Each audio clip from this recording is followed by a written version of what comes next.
Hello and good afternoon from Montreal, where it's just turned midday at COP15, the 15th Conference of Parties to the UN Biodiversity Convention. UN Biodiversity Convention. It's 5 o'clock in the UK. Thank you so much for joining me this afternoon to give an update from what I think will prove to, in the end, have been a real historic moment for nature. You know, I've been to many COPs over the years, climate COPs and nature COPs and others, world summits on sustainable development and so on. And you don't all normally end with a smile on our face. And I'm not going to suggest that everything about that's happened in Montreal here is perfect. There are still some issues, there are still some woody issues. But overall, I think this has been a historic moment for nature. We came into these talks where people were saying we needed a Paris moment for nature and reflecting on the 2015 Paris Agreement on climate, which again, although it had lots of deficiencies, really did represent a step forward in the UN climate process. And again, today, I think what's happened in Montreal, this will be a Montreal moment for nature. It is the equivalent of the Paris moment on climate, but for nature. And again, to put this in perspective, you've got to bear in mind is I always come into these COPs with pretty low expectations, really. A COP stands for the Conference of the Parties of the particular UN convention. And in this case, it's 193 countries, and agreement has to be reached by consensus. So the most you're ever going to get from these COPs is the lowest common denominator that can be agreed by 193 countries, raising that bottom bar, as it were. So actually, when it's lifted a significant degree, it's really significant. And I think it has been lifted to a significant degree in the last 24 hours. There was high drama, for sure, and it's been a lot of hard work over the last couple of weeks, and it's been a real roller coaster ride. And today we just want to give you a little bit of a sense of that. I'm delighted to be being joined by Catherine Brown from the UK. She was out here with me in Montreal for most of the COP, but just went home at the weekend. Catherine, how are you doing? Very good to see you. Yeah, surviving the jet lag. Thank you, Craig. And nice to be back home after being in a very cold Montreal for a week and a half. But yeah, it meant I could watch the closing plenary this morning where we saw that really striking agreement reached. And we'll talk about that in a minute, of course. Yeah, absolutely. Let me go through a little bit about what has been agreed. We have got a new global biodiversity framework, and this was the main ambition coming into the Montreal COP because the previous framework that existed in the UN Biodiversity Convention ran out in 2020, and this COP was supposed to happen in 2020 in China, but it didn't, of course, because of COVID, and it ended up being delayed 2 years. And in the end, it kind of defaulted to Montreal, because you might not know this, but Montreal is the home of the Secretariat of the UN Biodiversity Convention. So that's why it ended up defaulting to Montreal.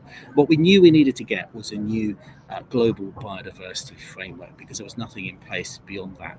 And as you probably heard, there was a lot of things up for discussion, this desperate desire to try and get a big North Star target, 30 by 30, to commit to protecting and restoring 30% of land and sea around the world by 2030. And the real significance of that was that it was felt that we needed something that was equivalent to, if you like, the temperature targets in the climate convention.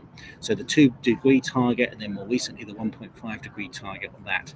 And much as those targets on climate don't tell anything like the whole story about what needs to be done on climate, and much as the world is still struggling to do what it needs to do to reach those targets, actually at least they provided that little bit of focus, which I think has been very useful in trying to move forward in the climate debate.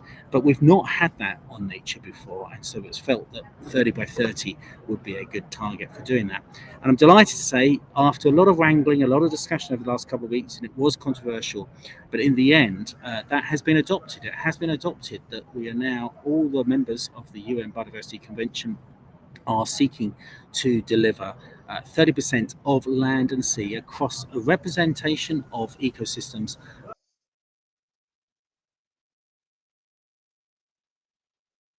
of indigenous peoples and need to protect indigenous peoples and so on. So that's really significant. But if you look at the detailed text on the 30 by 30, there's actually better stuff in it, improved in the last 24 hours, believe it or not, to say that actually it has to be representative of those ecosystems and different habitats, which is really good. And that means a big thing for the UK. We'll come into that in a short little while. Other headlines in there is there are finally, at last minute, there were some targets put in there for protecting and trying to stop extinction of species, trying to restore species by 2030. They're a bit woolly. They're not as nearly as strong as that we at the Wildlife Trust and other organisations would like, but at least they're in there. They were actually missing from the draft that was produced early on Sunday morning, so somehow they came in last minute. There's also some very other interesting things in there around, for example, a commitment for all countries to halve harm from pesticides by 2030. That's going to be a big deal for the UK. We'll talk about that in a little bit. That's going to be a big deal. And also a commitment to halve nutrient pollution, so typically things like agricultural runoff, by 2030. Again, huge thing for the UK. There was also better wording, perhaps, than we might have feared on financing, which is always such a key in these international agreements. Not only is, of course, it absolutely needed to have that transfer of money from the rich world to the poor world to help, in this case, tackle biodiversity loss. Bear in mind that it's our consumption primarily of palm oil, of soya, of timber and food and other things that have driven so much biodiversity loss. So it is right that the rich world stumps up some of the cash to help reduce this. But it's also in practice just absolutely essential for unlocking. It's the key for unlocking diplomatic progress in these talks. So in the end, it recognises that the gap that's there is around $700 billion per year, which is really quite significant to recognise that. There's not the plans in place at the moment to mobilise the money like that, and that will be the next big step that has to be achieved. But there's a lot in there that is very useful. Again, as I said, there's parts of this that are quite woolly as well, as always you get the case. But overall, I've got a bit of a smile on my face today. And that doesn't normally happen at the end of COPs.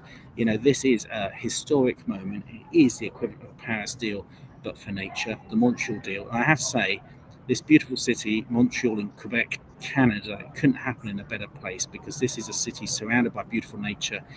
The name Montreal stands for Mount Royal, the beautiful mountain at the centre of Montreal, so it seems a very fitting way to do it.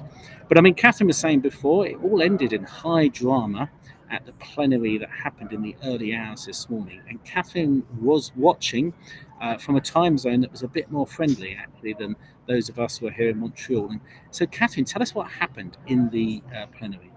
Yeah, it was quite extraordinary, actually. It's not something I've seen happen before. So what you would normally get at a COP You've been a negotiator, haven't you? We should say you've been a government negotiator before. Yeah, so in my day, quite a while ago, as a government negotiator, we would always see all parties having to agree to every single bit of text. That's what you're trying to look for. And if you think back to COP26, the climate COP in Glasgow, what we saw at the very end of the negotiations was India actually voicing an objection to the coal phase out wording, and they had to actually change the text because of that. What happened this morning was the presidency started going through, there were 6 documents that needed to be signed off. They'd been working through the night. It was 3 a.m. in Montreal when they were doing this. The president started going document by document, and Democratic Republic of Congo came in quite early in the discussion and said that they had issues with the overarching framework. That wasn't even the document that was being discussed at the time. The presidency then went away with the secretariat, had a huddle for a good 10 minutes to discuss what to do next, came back, announced that everything had been agreed and gavelled before anybody could voice an objection, which is quite extraordinary, actually. And as you can imagine, there was a bit of pushback from DRC, supported by Cameroon and Uganda, actually saying that this was not due process and that they might put forward an official complaint. But I hear from legal colleagues subsequently that this has happened in CBD negotiations before, and there is a legal precedent where if you have a formal objection, you have to actually use the words formal objection, which DRC did not. So we think it might be that this has all been done legally, it has followed due process, and the agreement has been reached. We'll see if a complaint is voiced or not later on in the day. But quite something actually to see, because delegates weren't really quite sure whether the agreement had been made or not, which was a bit of a shame, actually, in the closing stages of the plenary. But it must be said, despite the fact that there were a handful of countries that were still unhappy, and this was about the finance provisions in the final text, that they wanted those to be strengthened even further. This is the result of a 4-year process. The COP has been delayed for 2 years because of COVID. It was meant to take place in China, as you said, and has been moved to Canada. Canada basically put on this conference in a matter of months, and that is no mean feat with 20,000 delegates on site. It's been an absolute colossal effort to do this. And what we've seen actually coming out of it, I think, is something that we can be pretty pleased with. As you say, it's not perfect, and there are limitations around some of the wording and some of the targets. But to have these 4 global targets agreed, and 23 sort of sub-targets that really put a framework in place, as you say, it's like a North Star now that we can all move towards. And it's something we can look at UK government progress against as well. Yeah. And I have to say, you say Canada had just 6 months to kind of put this on. I think they've done a fantastic job. I mean, it's, you and I have been to lots of COPs. This was a convention centre that's in the downtown of Montreal, so that makes it easier than a former airport hangar or something on the outskirts of town, which often they are. Everything sort of seemed to work pretty well, and it's quite a nice convention centre as well. So I think shout out to the Canadian government for just having done a really good job on that.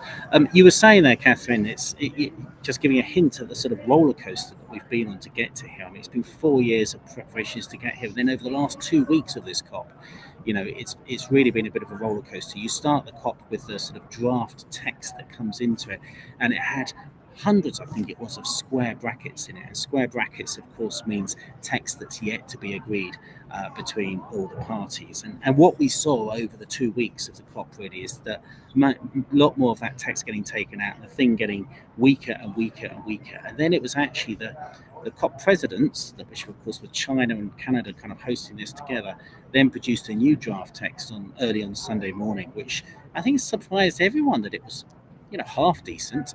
It had some sort of stuff that was really missing from it, which caused real concern, but it was sort of half decent. And of course, when the COP presidents produce a text, they're doing it using their judgment of what they think they can get through with agreement. I think what was even more extraordinary is then it took forever for the plenary to start. And there was lots of kind of negotiations going on at time. I took some footage from in the plenary. I mean, to say that the plenary was originally supposed to start at midday on Sunday, and it got pushed to 6 o'clock in the evening on Sunday, I think. Then it got pushed back to 9:30 in the evening start. That's when everyone kind of went into the room. And we just got a little bit of footage from inside the plenary, which I took at about midnight last night to show you what the atmosphere was. And we might be able to see that kind of footage.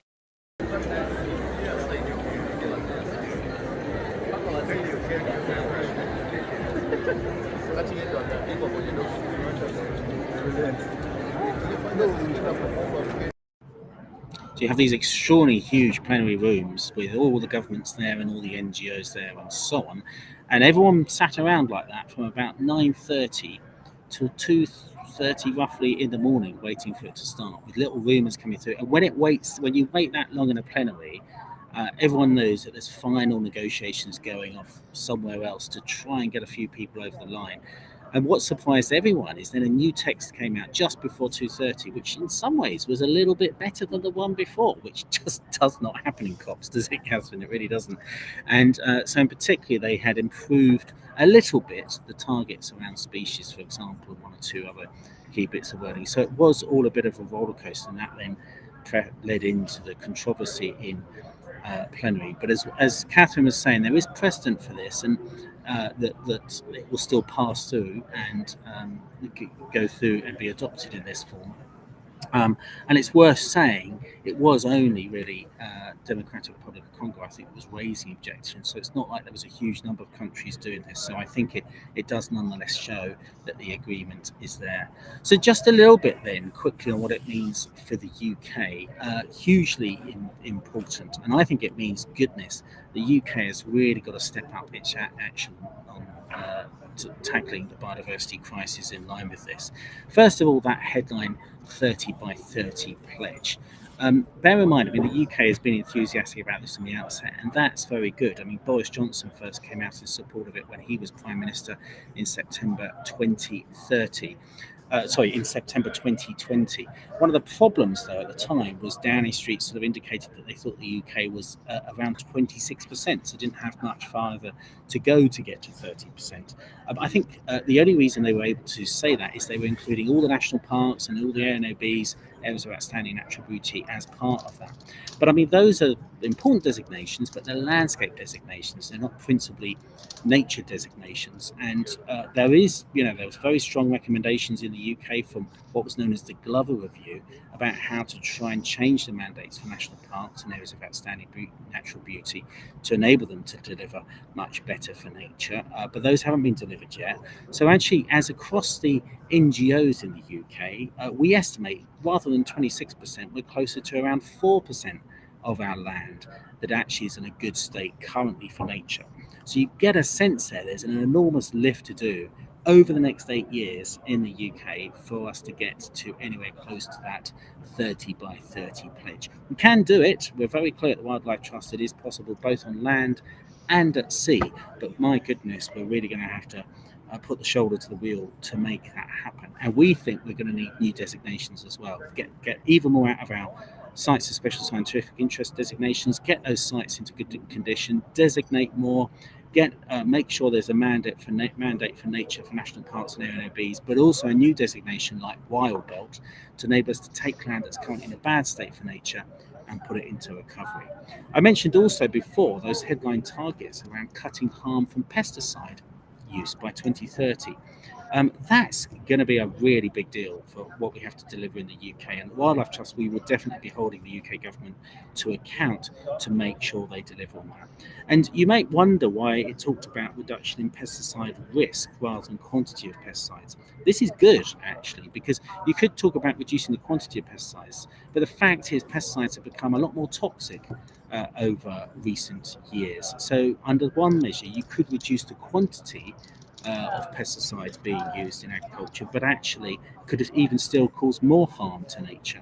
So it's very good, I think, now that we've got this cut in pledge to cut the risk of pesticide use, although that will be important to work out how to measure that and monitor that in the UK. Similarly, the pledge to halve nutrient pollution into watercourses by 2030. Now, there's been a lot of attention in the last few years in the UK about all the sewage going into our rivers, and rightly so. It's a disgrace and it needs to be cut down. But actually, the main source of pollution to our rivers in the UK is indeed from agricultural runoff, and that is the nutrient overloads into our rivers. So that has to be addressed. That will take a lot to do. And we have policies in the UK like nutrient neutrality to make sure that when new houses are being built, they don't result in increased nutrient. Well, actually, we need to strengthen that. It's not good enough to do nutrient neutrality. We need to sort of do nutrient half now in the future to deliver on what's being agreed in Montreal. Obviously, also the financing issues are important. You know, the UK is going to have to make much bigger contributions than it has done to date to financing protection for nature globally.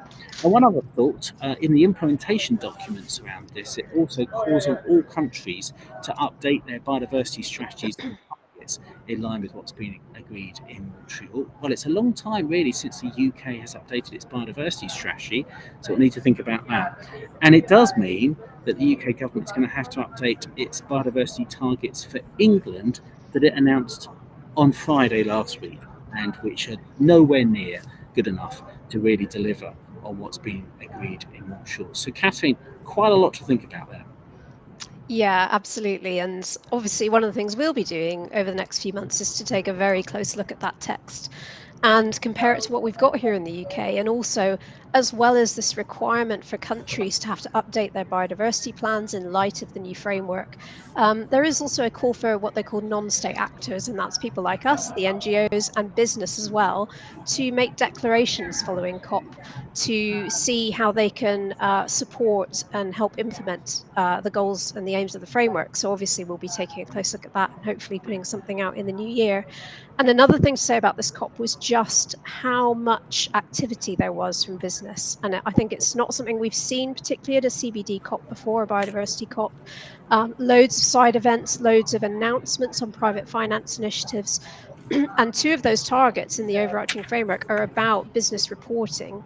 and business finance, and how we can harness the power of nature to achieve things like addressing climate change through nature-based solutions. So there's been a really interesting dialogue about the framing of nature-based solutions. Nature positive was a term that was used a lot through the COP. That didn't make it into the final text, but nature-based solutions did. And there's a lot in there about the role of nature in supporting people through health and well-being and regulating services like from soil health to air quality as well. Really great to see. We have a couple of questions coming in. So one of them is about the 30 by 30 framing and what that means for things like management and connectivity. Now, if you look at the target text, it's actually very high level. And that was part of the point, really. The text coming into COP15 was really all over the place, had, as you said, Craig, thousands of square brackets everywhere. They've done a really good job of honing that down and making it very specific and very short. But actually, there's a huge amount of documentation underpinning all of this, the targets and the goals. And one of the really key challenges for the scientific community is to think about how we measure 30 by 30, what counts is being well protected and well managed for nature. And that's an ongoing dialogue. The IUCN have been very involved in that as well and have been very visible at this COP. And there will be a lot of ongoing work through the scientific community to make sure that we're doing a good job globally of measuring that. But that is in the kind of the underpinning text, really, rather than in the targets itself. But there is at least reference to, across ecosystem, representative examples of ecosystems, and it does talk about effective management and connectivity as well. I mean, just very high level, but it makes reference to it. So, that's really encouraging. Yeah. Catherine, it's worth saying, actually, there's been, obviously, it's not all rosy. There are some concerns about this as well, that what's missing from the text and so on. Would you care to tell us a little bit more about that? Yeah, there's a few things, and mainly it's about the text has become so high level that it's now missing some of the detail that was in square brackets before. And they've done that in order to get the agreement over the line. So, it's understandable that has happened. But for example, on the species target, so the target that's looking at halting human-induced species extinctions, there is no date for that. So that was one that really a lot of people were picking up on. Some of the other NGOs have been picking up, for example, WWF have been picking up on the consumption target, which also doesn't have a date, quite high level, quite general wording. And on the business reporting, there's been back and forth over whether risk disclosure in terms of nature-related risks was going to be mandatory or not. The text, as it looks in the final document, doesn't use the word mandatory, but does come across as very strongly encouraging big business to report on nature-related risks and action being taken to protect nature as well. So we're fairly pleased with that at the end of the day. As you say, it could have been better. It's not perfect, and these texts never are. But if you think that nearly 200 countries have signed up to this text, to actually agree anything at all, I always find, and having been a negotiator at a COP, you come away thinking, how on earth have we actually managed to get an agreement at all? So I think from my point of view, that the framework that they've come up with is really positive. It's a big step forward from the framework, the draft framework they had coming into this COP. And really, it is a step on which we have to build and implement now, because without the implementation, it means nothing. And everybody is aware of that. The previous Aichi targets were not met globally. Not a single one of them was met. So really, we all need to shift our attention now to implementation.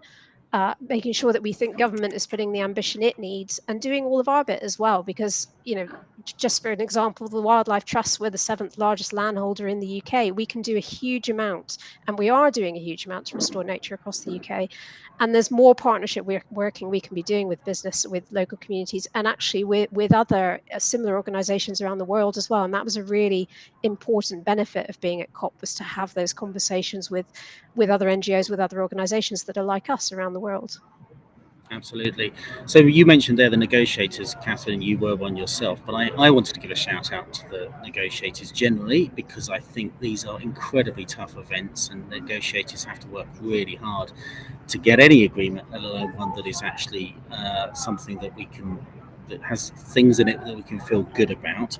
I wanted to show you one of the highlights for me was coming into the convention centre Sunday morning here, and of course the World Cup final was on, and it was showing on just some of the screens in the cafes. And I don't think we should begrudge the negotiators for taking a little bit of time out to crowd around these tiny television screens in cafes in the convention centre to watch. And of course, what was all the more interesting, it was a big international community watching the World Cup final together. And I thought you just might like a little bit of a sense of what that was like.